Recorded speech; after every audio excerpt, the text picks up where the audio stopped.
Welcome back to The Innovative Teacher. Today we're talking about something many educators get excited about, and then immediately feel unsure about.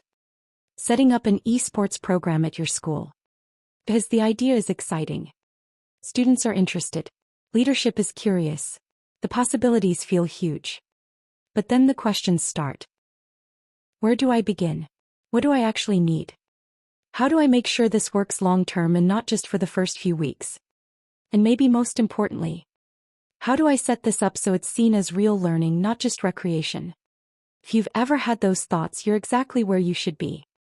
Because strong programs don't start with equipment. They start with intention. One of the biggest misconceptions about launching an esports program is that the first step is buying technology. It isn't. The first step is defining purpose.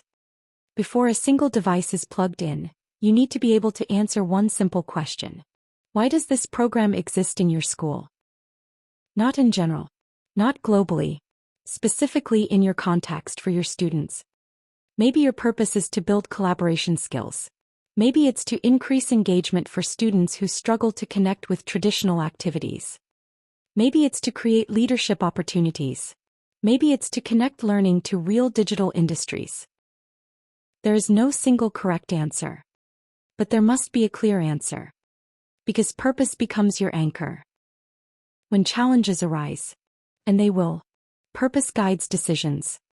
When someone questions the program's value, purpose provides explanation. When you need to choose between two options, purpose determines direction. Without purpose, programs drift. With purpose, programs grow. Once that purpose is clear, the next shift is equally important. You move from the idea of running games to the mindset of designing learning. This is where many educators suddenly feel more confident. Because designing learning is what you already do. You plan lessons. You scaffold skills. You observe progress. You guide reflection. An esports program is simply another environment where those same teaching strengths apply. And when you recognize that, the process becomes far less intimidating. Now let's talk about something that often causes hesitation: equipment. There's a common belief that schools need high-end setups to begin. That belief stops many programs before they start. But the reality is much more encouraging. Effective programs are not defined by expensive equipment. They are defined by thoughtful structure. Students can learn communication, teamwork, and strategy on modest devices just as effectively as on advanced ones. What matters is reliability, safety, and suitability. Can students use the equipment comfortably? Is it age-appropriate? Is it set up in a way that supports supervision and interaction? Those questions matter far more than technical specifications. The physical environment plays a powerful role here too.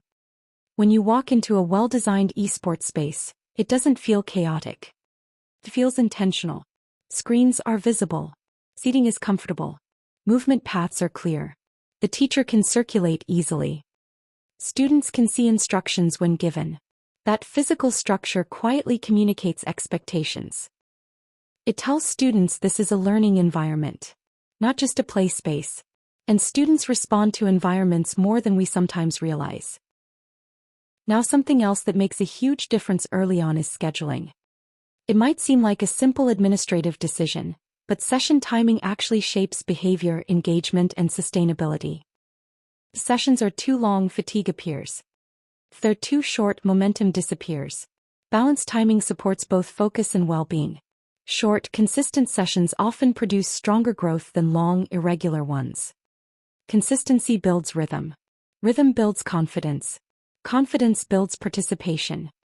Breaks are another important piece of this rhythm. Not as interruptions. As part of design.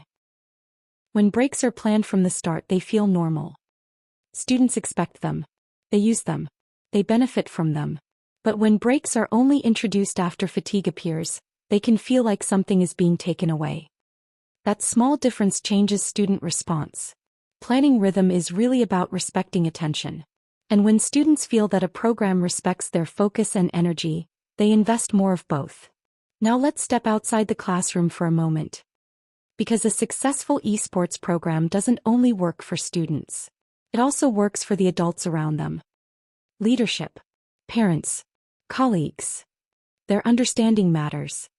Support rarely comes from excitement alone. It comes from clarity. When you explain your program, the most powerful thing you can do is describe what students are learning, not what they're playing.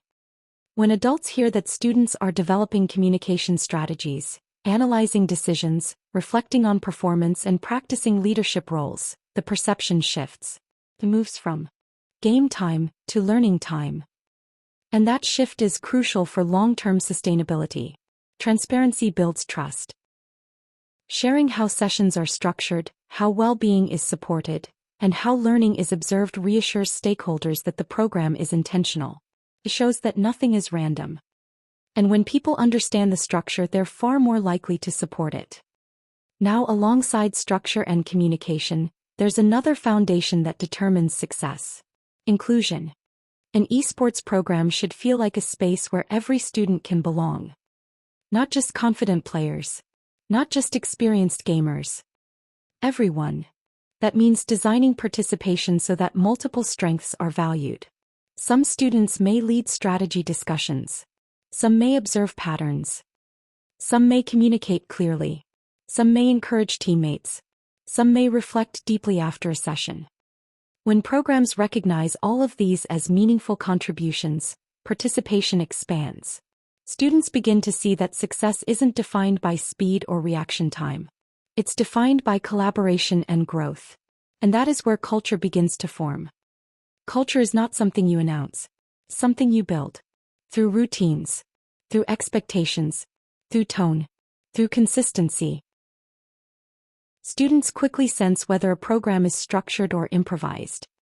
They feel whether expectations are clear or uncertain. And they respond accordingly. Which leads us to an important reassurance for any educator considering starting a program. You do not need to be an expert gamer. You need to be an expert facilitator. Your strength is not in mastering the game. Your strength is in guiding the learning. Observing interaction. Asking reflective questions. Supporting teamwork. Noticing growth. Those are teaching skills. And they are exactly what make esports programs successful. The most effective programs are not led by the most experienced players. They are led by the most intentional educators. So if you've been hesitating because you feel you don't know enough about games, here's something important to remember. Students don't need you to be the best player in the room.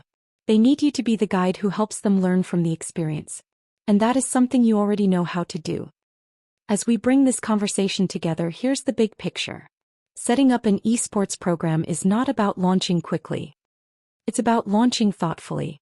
Clear purpose, intentional design, balanced scheduling, supportive communication, inclusive participation.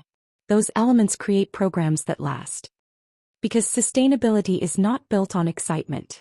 It's built on preparation. In our next episode, we'll move into a stage that transforms a good program into a lasting one. Assessment, reflection, and program growth in esports. We'll explore how to recognize and measure real learning during sessions, how reflection turns gameplay into evidence of progress, and how thoughtful evaluation helps you strengthen your program over time. We'll also look at ways to develop student leadership, expand opportunities beyond the initial launch, and maintain momentum across a full school year so your program doesn't just start strong, it stays strong. Until then, continue refining your plans, trust the professional judgment you already use every day, and remember that sustainable programs are shaped through preparation, clarity, and purpose. Keep designing with intention, keep guiding with confidence, and keep teaching with innovation. Thanks again for listening.